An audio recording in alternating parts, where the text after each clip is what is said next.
My name's Ashley Robinson. I'm really excited to be here today and have the opportunity to talk about a subject I'm really passionate about with equally passionate people in my field, and we're all in person. So the fact that we're here today physically is a testament to this experience-driven industry. So thank you everyone for being here. I had the honor of giving the keynote presentation a few years ago, like Randy said, and I used mobile data, now referred to as location data, to answer the question, does entertainment really drive foot traffic? And while we had no idea what was about to happen with COVID almost 1 year later, we did understand that this question was relevant to our industry. Why? Because most of us were able to make the connection in our head that said, if entertainment concepts drive foot traffic, traffic will convert to sales, which then converts to higher profits, taxes, rents, etc., and all stakeholders win. Foot traffic has always mattered, but it was hard to measure historically, other than door counters in the stores, and therefore it was not a metric commonly modeled around. So fast forward a couple years, and now location data is pretty common. And as an early adopter of location data, I have completed hundreds of case studies, potentially more than anyone else in the country, and many of you refer to me as the data nerd that I am proud to be. And while it's true that I do love data, I also understand science needs to be balanced with art. And I firmly believe as well that to grow a national brand, we need not just data science, but we need more decision science. So I'm going to ask you to make a similar connection like we did with foot traffic, but around a critical aspect of our business that has gone unmeasured for far too long. Yet it's the most important part of any business. It's our brand. I bet most of the people in this room can remember a decision that you had to make about your business where you felt conflicted about what was right for the bottom line versus what was right for your company in the long term. This is not isolated to operators growing nationally, but to any business.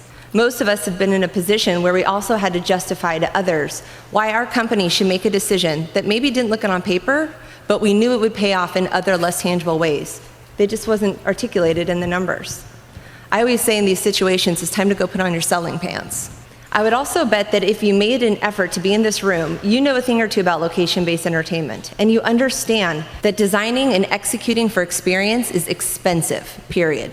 There are not a lot of corners to be cut if you plan to execute on entertainment. So financial success is that much harder to achieve, and those brand-driven decisions become that much harder to justify, selling pants or not. So to raise money, operators need to show they can make money. While all companies plan to be profitable and deliver returns to their shareholders, brand-building decisions are often at odds with unit-level economics to which operators are held accountable. So a question I became rather obnoxiously curious about was, if we can only manage what we measure and we only measure what matters, why then don't we see brand on a P&L or pro forma?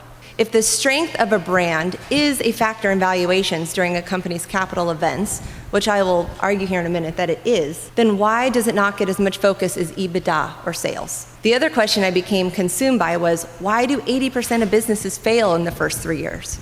These questions have become my life's work, and the answers I discovered led me to establish my strategic consulting firm, the Seaker Group. Every day I get to collaborate with other thought leaders in the industry, and slowly but surely we are disrupting traditional growth methodologies to make way for easier national growth strategies. I invited some of these individuals here today, not only because they work with amazing brands, but also because they have real value to add to this topic. And it's this important content itself that will be our focus. The exception will be Divert Sessions, who we all agreed would be a great example of how purpose-driven brands can establish brand intent and then deliver on brand impact through customer experience. And during our time up here, and really for the rest of the conference, I invite you all to become honorary Seekers with us. So what the heck is a Seeker? I can see you all asking. I'm going to give you a snippet of our company declaration. A Seeker is inherently or decidedly curious, strategic, and intentional. A Seeker understands that to find the right answers, one must first focus on the right questions. The Seeker is a confident leader because they will make well-vetted, brand-driven, and data-backed decisions. The Seeker is a respected leader because their team deeply understands their decision-making methodology and is inspired to do the same. In the end, the Seeker will be successful, but never stop growing because they will seek on. The Seeker will always be seeking. I like to remind people that you don't have to be a data scientist to think like one.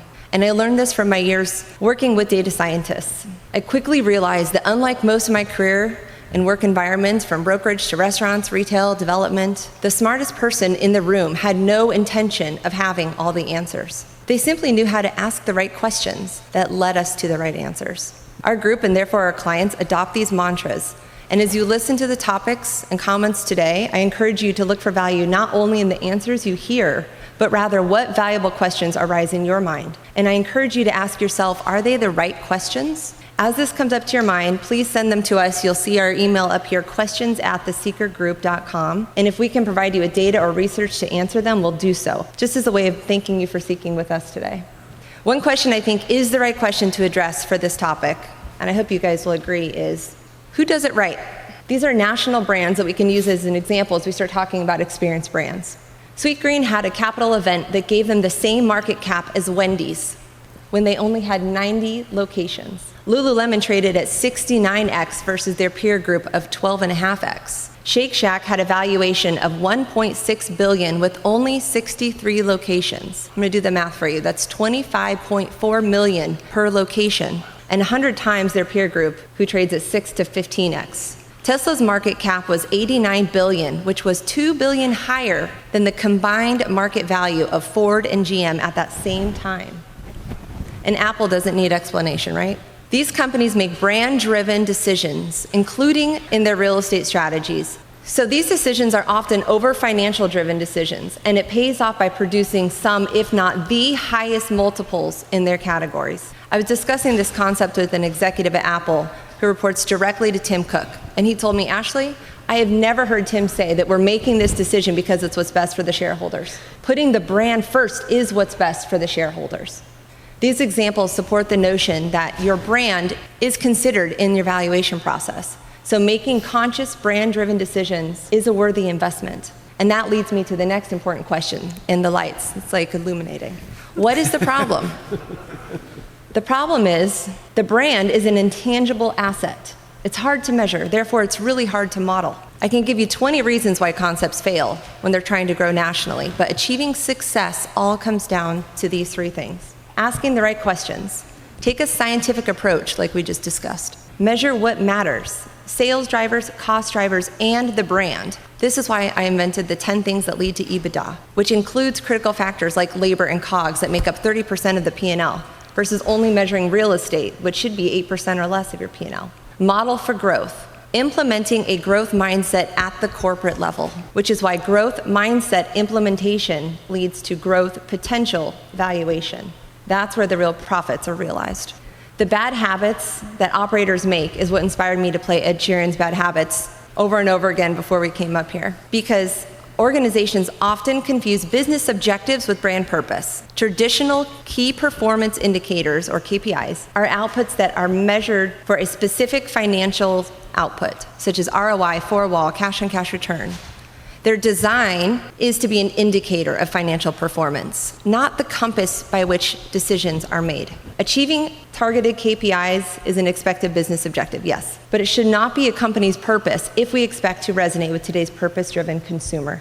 As we just discussed, companies with the most impressive financial valuations are those who are clear on their purpose, how it differs from their business objectives, and also make tough purpose-driven decisions accordingly.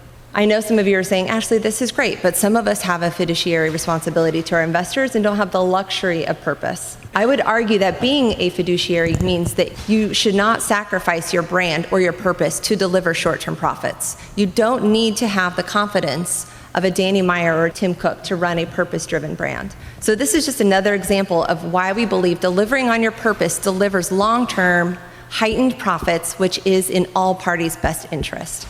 It just requires the methodology and discipline to execute.